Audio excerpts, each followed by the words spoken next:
You are sitting in the third row of a lecture hall, the kind with the fold-out desks that wobble if you breathe on them, and the professor is droning about supply curves. Your phone is face down on your knee. You flip it for half a second just to check, and there it is. 10 digits. A balance with so many zeros it doesn't even read like money anymore. It reads like a typo. $10 billion sitting in a private wealth account that requires a fingerprint and a passcode and a second device to even open. And the kid next to you, the one in the good hoodie, just leaned over to whisper that he's stressed because his student loan disbursement is 2 days late and he's down to $40 until Friday. You nod, you make the face. Yeah, man, that's brutal. And you mean it sort of, because here's the first thing nobody tells you about having everything. The hardest skill isn't making the money. It's hiding exactly how much of it you have. Let me back up, because you didn't get here by accident, and neither did the secret. You wear the cheap hoodie on purpose. The backpack is a $60 nylon one, scuffed at the corners, chosen specifically because it looks like everyone else's. Your sneakers are the ones every other freshman owns. There is a strategy to this, and the strategy has a name in the world you actually come from. It's called being a grey rock. You make yourself boring, forgettable. Because the moment anyone suspects what you're sitting on, the entire texture of your life changes, and not in the way the movies promise. You know this because you slipped once. First week of school, dining hall, you pulled out the wrong card. Not the student debit card with the cartoon mascot on it, but the other one. Matte black, no numbers printed on the front, weight in your hand like a guitar pick made of obsidian. The cashier just blinked at it. Didn't know what it was, which was almost worse, because it meant it was rare enough to be a question. A girl behind you in line saw it too. Whoa, what bank is that? Light, curious, nothing malicious. And you felt your stomach drop through the floor, because you understood in that second that curiosity is the beginning of attention. And attention is the one thing your family has spent 3 generations and a small army of lawyers trying to avoid. You mumbled something about it being your dad's old corporate card and shoved it back. You haven't taken it out since. You pay with the cartoon mascot card now, like a civilian. Here's the thing about real money, the kind that doesn't have a face attached to it. It doesn't want to be seen. The loud rich, the watches and the supercars, and the bottle service, that's the bottom of the actual ladder. That's people performing wealth because they're still climbing it. Where you sit, the entire game is the opposite. Invisibility is the flex. The family holding company doesn't even share a name with you. Layered through 3 jurisdictions, a foundation in one country, a trust in another. An LLC that owns an LLC that owns the building your dorm is technically leased from.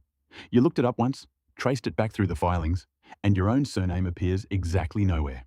That's not paranoia. That's architecture. That's the point. And then there was the day it got strange. You were in office hours, sweating a midterm, sitting across from your economics professor, a sharp guy in his 50s with elbow patches that he absolutely chose on purpose.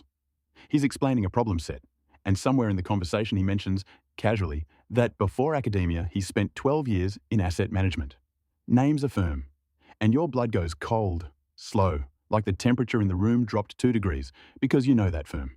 You've seen that firm's name on a quarterly statement. It's one of the entities the holding company allocates capital to. Your family is, somewhere up the chain through a fund of funds and a feeder structure, one of the people this man answered to for over a decade. He has no idea. He's grading your essay on market efficiency with a red pen, telling you that you've got promise, that you clearly come from a household that values education. You smile and say thank you. You do not say. My household values that you never find out who's actually signing the checks for the endowment you teach under.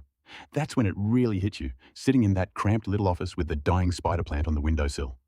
The whole institution, the lecture halls, the gleaming new library with the donor's name on it, the financial aid office that's giving the hoodie kid a hard time about his late disbursement, all of it floats on rivers of capital, and you've seen the map of where those rivers come from. You're not a guest in this system.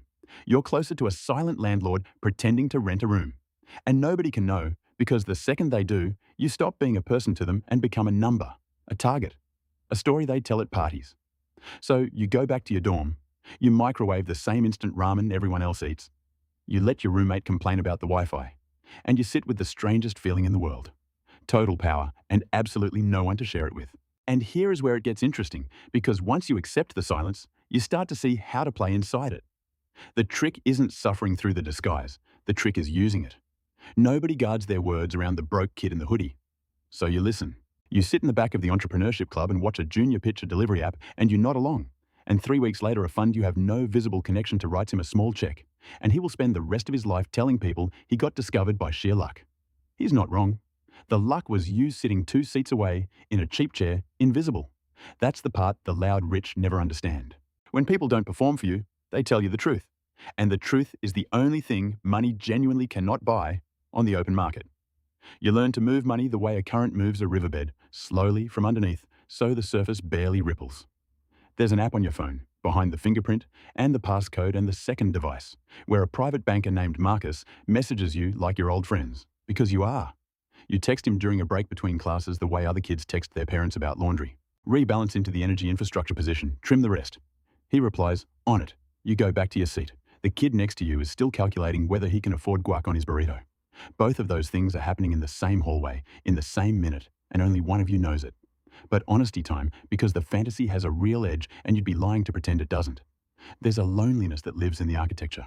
You went to a party in October, a real college party, sticky floors, and a speaker that was too loud, and a girl asked you what your dad did. Such a simple question. And you watched yourself construct the lie in real time. Smooth, practiced.